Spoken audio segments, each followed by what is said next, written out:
Welcome to Whiskey and Warehouse. I'm your guest MC, Dennis Hepner with JBF Consulting. Today we have two leaders in supply chain. Brian Carlson from Cornerstone Edge, he's principal there. And we also have the CEO of JBF Consulting, Brad Forrester. Welcome, Brian. Welcome, Brad. Thank you. Thank you, Dennis. Before we go too much further in our conversation here, I'd like to just remind the audience, if you hear something you like, give us a thumbs up. If you want to hear more on the topic, or if you have a direct question, just drop it into the chat and we'll get to it the best we can. So we're going to have a short conversation today about some of the differences that Brian and Brad see when they're doing implementations of WMS, specifically Brian's area, and TMS, which is Brad's primary area. And talking about specifically about retailers, because that's where we have a lot of experience around shipment planning and execution. So guys, as you sip on your bourbons, consider this first. Why do traditional brick and mortar retailers feel forced into a WMS first mindset model that prioritizes facility throughput and labor optimization versus transportation optimization? I'll take that one first, Dennis. Thank you. So as we look at the executives analyzing whether they implement the warehouse management system or the transportation system first, a lot of times they feel like, whether it's accurate or not, that there's a tangible value in their budget on labor cost. And many people know labor costs are escalating. Labor costs have been increasing in the last several years. Finding labor right now is extremely tight, and a lot of times that's the driver. We just spent some time the last week looking at a company where they're cutting out 20 people and some changes that we're making in the warehouse management and transportation systems. And the reason they're doing that is not to cut out people, but to know that they can't grow because they can't find people in their market. And so because the labor market is so tight, a lot of times there's this challenge that, hey, we want to go with the WMS first so we can focus on that. Yeah, and I'll take that a step further. Not just the implementation sequencing of WMS to TMS, but also the integrated design, the order flow from ERP to WMS to TMS is also really problematic, especially in retail.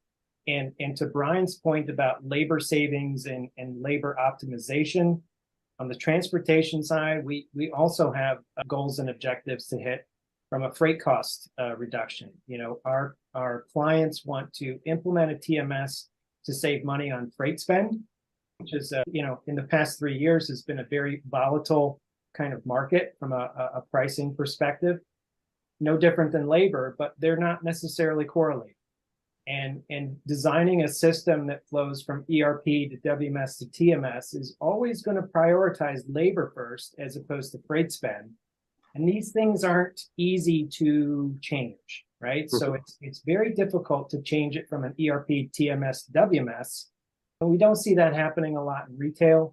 And I think a lot of that is driven based off of, if you're a brick and mortar retailer, you're not necessarily getting orders from your stores. You're pushing out an allocation of inventory to the stores.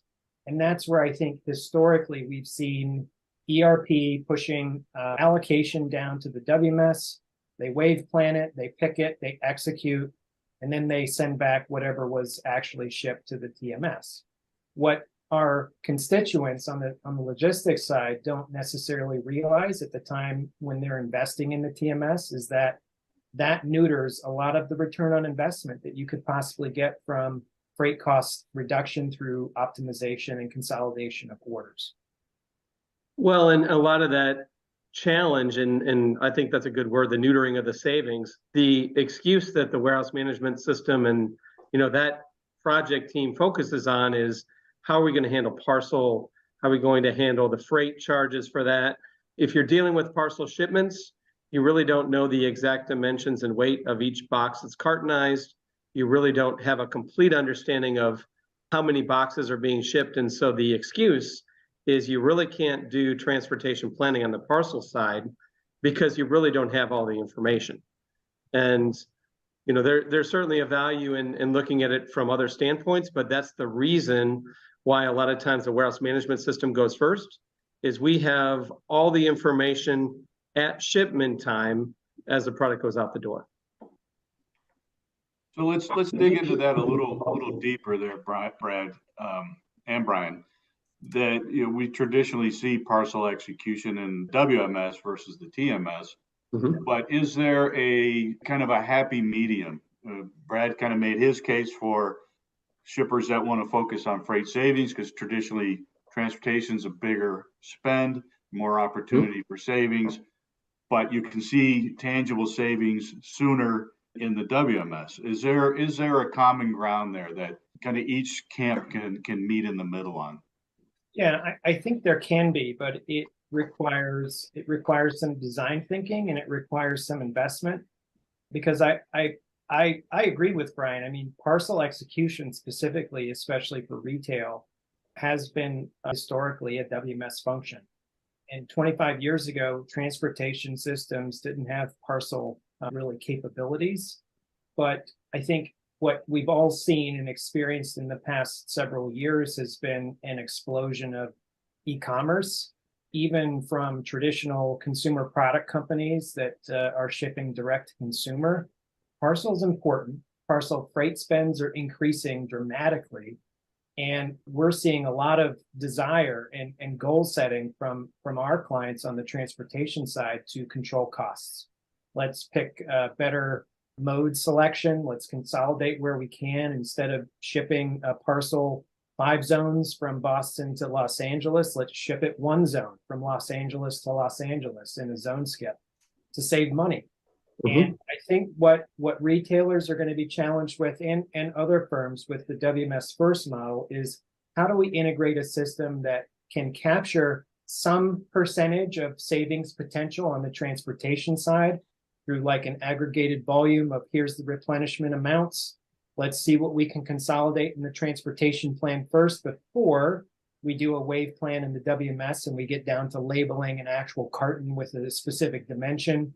But then I think the other critical requirement is whatever the WMS ships out comes back to the TMS integrated as an actual. We need the DIMS, we need the tracking number, we need all of that information to pay the freight bills, because that's what our shippers are expecting out of their TMS as well. So it's not just about consolidation and savings opportunities. That's big, it's growing, especially for parcel, but we also need the accurate details that only the WMS can give us. Well, and you touched on, that information going back and forth is critical. And historically, the integration between a transportation system and a WMS was much less complicated than it is today, or quite frankly, than it should be today. Making sure that there's more real-time visibility between the systems, making sure that the parcel calculations are done on the front end from a transportation standpoint, for zone skipping and for everything else that you mentioned, is critical. And historically, that's not just been included, but it's been ignored. And so as you go through the design process with a warehouse management system and a transportation system, you really have to have, I hate to call it this, but I'm going to call it a battle. The battle is the ultimate solution. The battle is to make sure that you don't just optimize one side at the expense of the other. And you really need to look at how can you look at the whole system and the whole process. And yeah, you might lose a little bit in labor savings as an example, but you'll gain significantly on the transportation side, or you might lose a little bit on maybe parcel savings because you made a bad decision on the front end, but you gain significantly in efficiencies in other ways. And so having that process where you integrate everything together, having a clear conversation about it is really important as we look at design. Yeah, I think that's a great call out, Brian. You do need to have a conversation. Those two different functions tend to have different objectives. And especially if the WMS is implemented at a different time as the TMS, then it just amplifies that potential for conflict. Okay, well, I think we're about at the end of our time here. I'd like to thank and offer cheers to both Brad and Brian for the time today. This was a compelling topic. Although our discussion was short, I think it was very valuable for everyone that's joined us today. For those that want additional information, Please comment on our LinkedIn profiles. They're easy to find Brad and Brian on LinkedIn. Comment, reach out, say you want some more information, or of course you can go to Cornerstone Edge, or you can go to jbf-consulting.com. Thank you again, Brian and Brad. We hope to see everyone again at our next Whiskey Roundtable. Shoot, I don't know what we're going to call the next one. We'll let you know what the next one's going to be.